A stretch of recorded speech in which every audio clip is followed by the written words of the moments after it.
wireless IDS, intrusion detection system, okay, or agent, okay, to send the information to the server to process it, okay.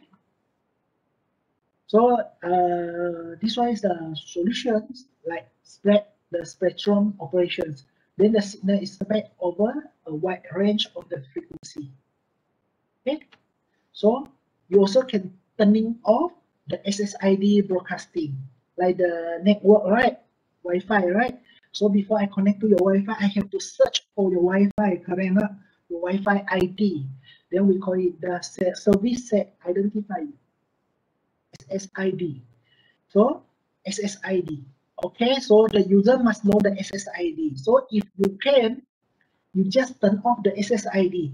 So before the user can connect to you, they need to know the SSID and also your password or login secret key in order to connect to your network. So if they just go through the network, they cannot find your SSID. So it's more secure, correct?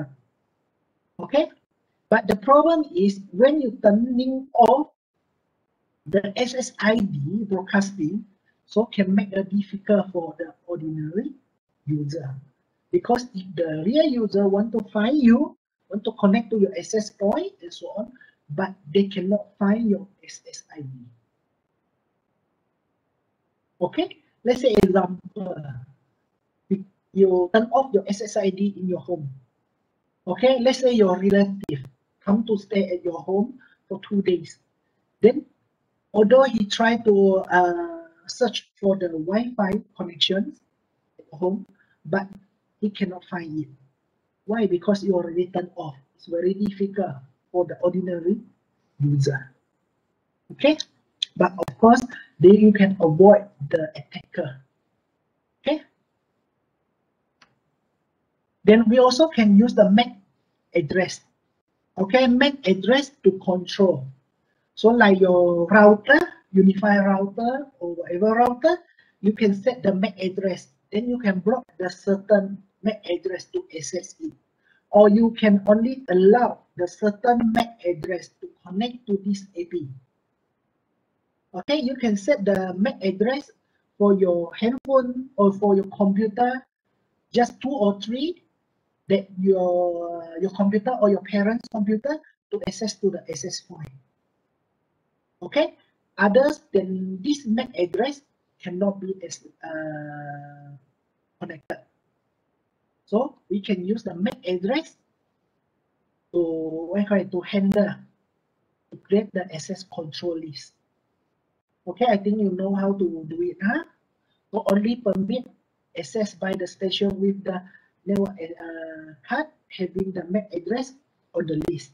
So they only can go in. Okay, this one is more secure for me. Like last time, we always hear about that our Unify can be easily to guess or to access by our neighbor and so on. So if you want to make it secure, try to use the MAC address to control it. Okay, to key in the MAC address to allow only the MAC address in the list can access to the access point to connect to your Unify. Okay, so remember, simply applying the WPA or 802.11i provide much stronger security and easier to do. Okay, huh? Okay, that's all for this chapter about the security network. So I think at least you learn a little bit about the network and also the security, like probably the DOS attack, the ARP identity attack. So DOS attack, we have few types of the DOS attack, ARP also, then how the access control, the internet network, then the wireless network, and so on. Wireless security. Okay, so like your assignment, the group assignment, as I told you, you can simply choose one kind of the attack. Then you go to the deep, okay, to explore the attack and find out the existing work. They go to detect the attack or they go to prevent the attack and so on. You don't need to cover a big one or the general one. So I just need you to choose single one attack and go into the more deeper, okay, to explore the issue in the attack and also the countermeasures. Okay. So far, class, any question? So far,